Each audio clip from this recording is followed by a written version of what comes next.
السلام علیکم ورحمۃ اللہ وبرکاتہ۔ پیارے محترم اسلامی بھائیوں، آج کی آڈیو بھی بہت اہم اور ضروری ہے۔ اس میں ہم سیکھیں گے غسل کا صحیح طریقہ اور غسل خانے میں نہانے کی احتیاطیں، باہر نہانے کی احتیاطیں وغیرہ وغیرہ۔ تو اس آڈیو کو بھی پورا ضرور سنیں اور خوب علم دین حاصل کریں۔ پیارے محترم اسلامی بھائیوں، اس سے پہلے آڈیو میں ہم نے سنا تھا کہ کن کن باتوں سے غسل فرض ہو جاتا ہے۔ اب ہم آگے سلسلہ جاری رکھتے ہیں۔ دیکھیے پیارے اسلامی بھائیوں، جب بھی کسی بھی شخص پر غسل فرض ہو جائے، وہ ناپاک ایسا ہو جائے جو ہم نے وجوہات بتائی تھیں کہ ان سے غسل فرض ہو جاتا ہے، 5 وجہ، ان میں سے کوئی بھی لاگو ہو جاتی ہے تو اب اس پر نہانا فرض ہو گیا۔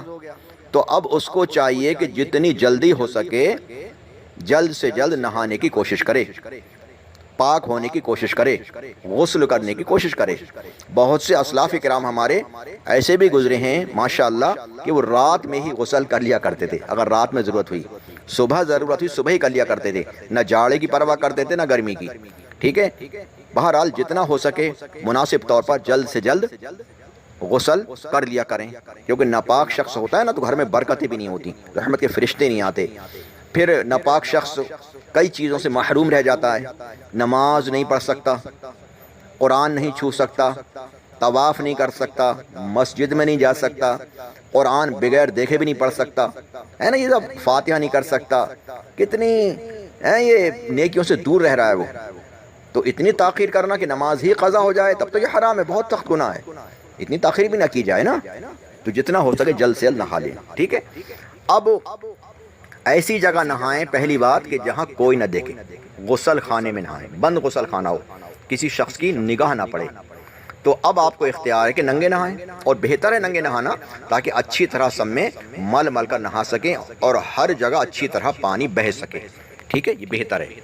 اور باہر نہا رہے ہیں تو پھر آپ کو ناف سے لے کر گھٹنوں کے نیچے تک چھپانا ضروری ہے۔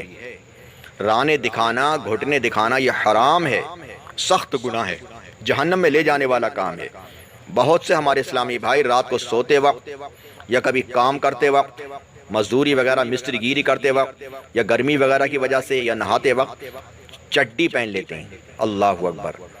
تو چڈی جو ہے، یہ انڈر ویئر جو ہے، یہ پینٹ کے اندر یا تہبند کے اندر یا پاجامے کے اندر تو پہن سکتے ہیں، کھلے عام نہیں پہن سکتے، ہے نا۔ یہ آپ رانے دکھائیں گے تو حرام، جہنم میں لے جانے والا کام ہے۔ چڈی نہ سلوائیں، انڈر ویئر نہ سلوائیں، بلکہ گھٹنا سلوائیں، اور گھٹنا اتنا ہو کہ گھٹنے ڈھک لے، ٹھیک ہے، تب آپ باہر نہا سکتے ہیں۔ باہر نہائیں تو موٹا کپڑا لپیٹ لیں، یا پھر اتنا بڑا آپ کا انڈر ویئر ہو، اتنا بڑا گھٹنا ہو کہ گھٹنے ڈھکے ہوئے ہوں، ٹھیک ہے، پہلی احتیاط۔ دوسرا یہ کہ جب آپ بالٹی وغیرہ سے نہا رہے ہیں تو ہو سکے تو اونچا اسٹول وغیرہ پر رکھ لیں تاکہ نہاتے وقت اس میں چھینٹے نہ پڑے، ٹھیک ہے۔ اور بنا دھلا ہاتھ بالٹی میں یا ٹب میں نہ پڑے۔ بہت سی اسلامی بہنیں یا اسلامی بھائی جاڑوں میں پانی چیک کرتے ہیں کہ کتنا گرم ہوا، وہ ہاتھ ڈال دیتے ہیں، انگلی ڈال دیتے ہیں، اس طرح سے پانی مستعمل ہو جاتا ہے۔ جب بھی ہاتھ ڈالنا ہو، انگلی ڈالنا ہو تو پہلے ہاتھ کو دھو لیں اچھی طرح، پھر ڈال سکتے ہیں، تو کوئی حرج نہیں، ٹھیک ہے۔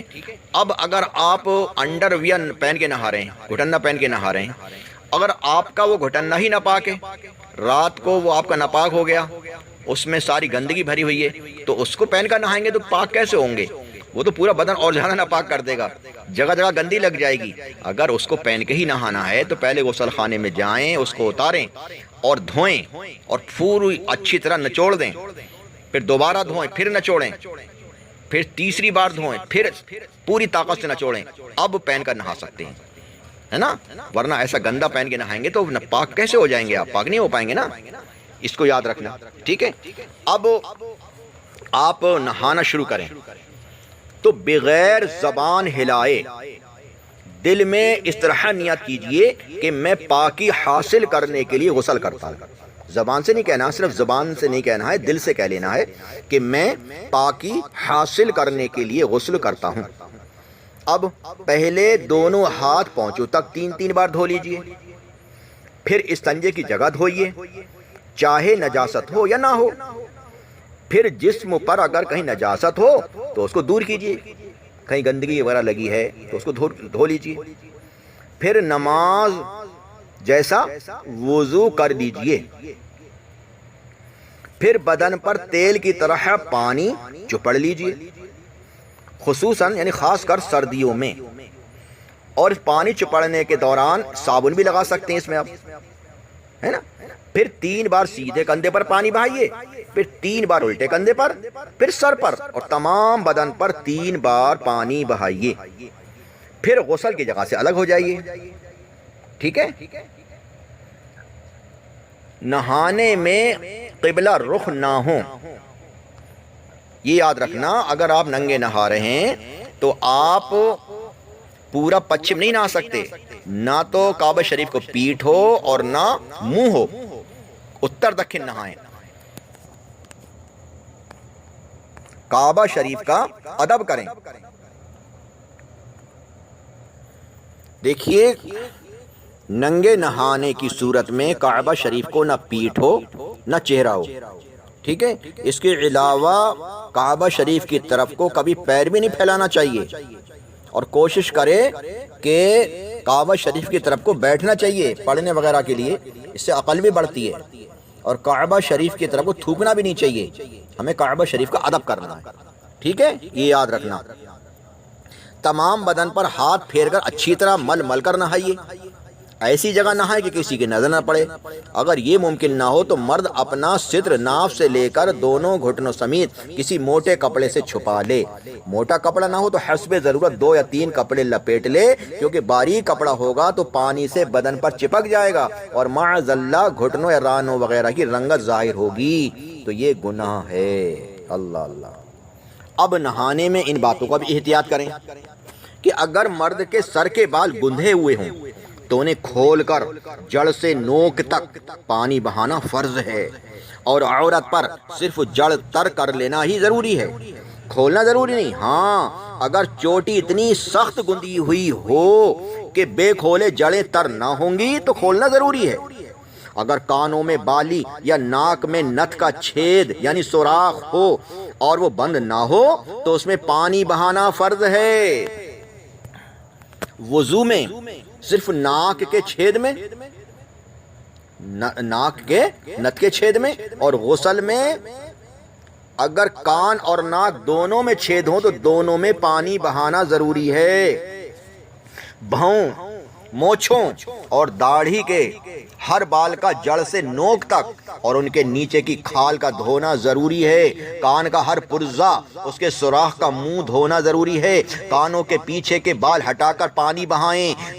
تھوڑی اور گلے کا جوڑ کہ منہ اٹھائے بغیر نہیں دھلے گا تو منہ اٹھا کر اچھی طرح پانی بہائیں۔ دونوں ہاتھوں کو اچھی طرح اٹھا کر بغلیں دھوئیں، بازو کا ہر پہلو دھوئیں، پیٹھ کا ہر ذرہ دھوئیں، پیٹ کی بیلٹیں جو پڑ جاتی ہیں نا، بیلٹیں اٹھا کر دھوئیں۔ ناف میں پانی ڈالیں، اگر پانی بہنے میں شک ہو تو ناف میں انگلی ڈال کر دھوئیں۔ جسم کا ہر رونگٹا جڑ سے نوک تک دھوئیں۔ ران اور پیڑو ناف سے نیچے کے حصے کا جوڑ دھوئیں۔ جب بیٹھ کر نہائیں تو ران اور پنڈلی کے جوڑ پر پانی بہانا یاد رکھیں۔ دونوں سرین کے ملنے کی جگہ کا خاص خیال رکھیں جب کھڑے ہو کر نہائیں۔ رانوں کی گولائی، پنڈلیوں کی کروٹیں پر پانی بہائیں۔ ذکر انثیین یعنی فوتوں کی نچلی سطح جوڑ تک اور انثیین کے نیچے کی جگہ جڑ تک دھوئیں۔ جس کا ختنہ نہ ہوا وہ اگر کھال چڑھ سکتی ہو تو چڑھا کر دھوئے اور کھال کے اندر پانی چڑھائے۔ تو میرے پیارے اچھے اسلامی بھائیوں، یہ ہم نے چند احتیاطیں بیان کی نہانے کی، غسل کی، تو اس طرح سے غسل کریں گے تو انشاءاللہ اچھی طرح غسل ہو جائے گا کہ سارا بدن اچھی طرح دھل جائے گا اور ہر ایک حصے پر کم سے کم 2 قطرے پانی بہہ جائے گا، ہے نا، تو ہمارا پورا بدن پاک ہو جائے گا۔ اچھی طرح پاک ہوں گے تبھی ہم نماز پڑھ سکتے ہیں اور ہم قرآن پاک پڑھ سکتے ہیں، فاتحہ وغیرہ کر سکتے ہیں۔ اور اچھی طرح پاک ہی نہیں ہوں گے، اگر بال برابر بھی جگہ سوکھی کہیں رہ گئی تو پاک ہی نہیں ہوں گے، پھر نہ پاک نہیں ہوں گے تو نماز بھی نہیں پڑھ سکتے، قرآن بھی نہیں پڑھ سکتے، ہے نا، فاتحہ بھی نہیں کر سکتے، مسجد میں نہیں جا سکتے، قرآن چھو بھی نہیں سکتے۔ ان بات کو یاد رکھیں، تو جتنا ہو سکے اس کو سیکھ لیں اور سیکھ کر اچھی طرح نماز کے لیے اچھی طرح غسل کریں۔ اللہ پاک عمل کی توفیق عطا فرمائے۔ اسی طرح اور آڈیو سننے کے لیے ہمارے اس چینل کو سبسکرائب کر لیں۔